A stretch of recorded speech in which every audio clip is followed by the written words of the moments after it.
অতীতে গুম খুনের মাধ্যমে সংগঠিত মানবতা বিরোধী অপরাধের মামলায় হেফাজতে থাকা 15 সেনা কর্মকর্তাকে কারাগারে পাঠানোর নির্দেশ দিয়েছেন আদালত। বুধবার সকালে আন্তর্জাতিক অপরাধ ট্রাইব্যুনাল 1-এর চেয়ারম্যান বিচারপতি মোহাম্মদ গোলাম মর্তুজা মজুমদারের নেতৃত্বাধীন 3 সদস্যের বিচারিক প্যানেল এই নির্দেশ দেন।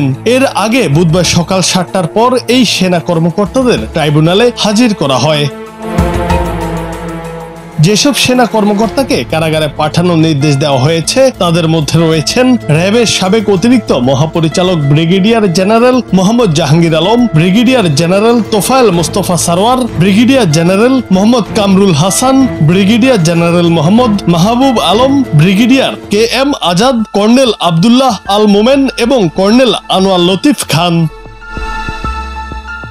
এছাড়া র্যাবের গোয়েন্দা শাখার সাবেক পরিচালক lieutenant colonel Mohammad Mashiur Rahman, lieutenant colonel Saiful Islam Sumon, lieutenant colonel Mohammad Sarwar bin Kashem, lieutenant colonel Mohammad Redwanul Islam এবং বিজিবি সাবেক কর্মকর্তা মেজর মোহাম্মদ রাফাত বিন আলমকেও কারাগারে পাঠানোর নির্দেশ দেওয়া হয়েছে। তাছাড়া ট্রাইব্যুনাল DGF এর সাবেক 3 পরিচালক major general Sheikh Mohammad Sarwar Hossain, brigadier general Mohammad Mahbubur Rahman Siddiqui ও ব্রিগেডিয়ার জেনারেল আহমেদ তানবীর মাঝার সিদ্দিকীকেও জেল হাজতে পাঠানোর নির্দেশ দিয়েছেন।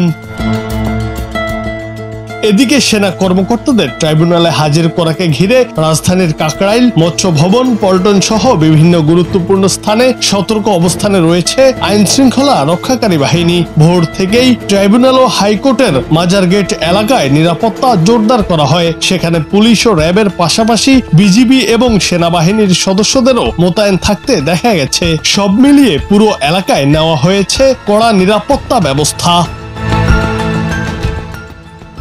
জুনায়েদ আহমেদ, বাংলা টিভি।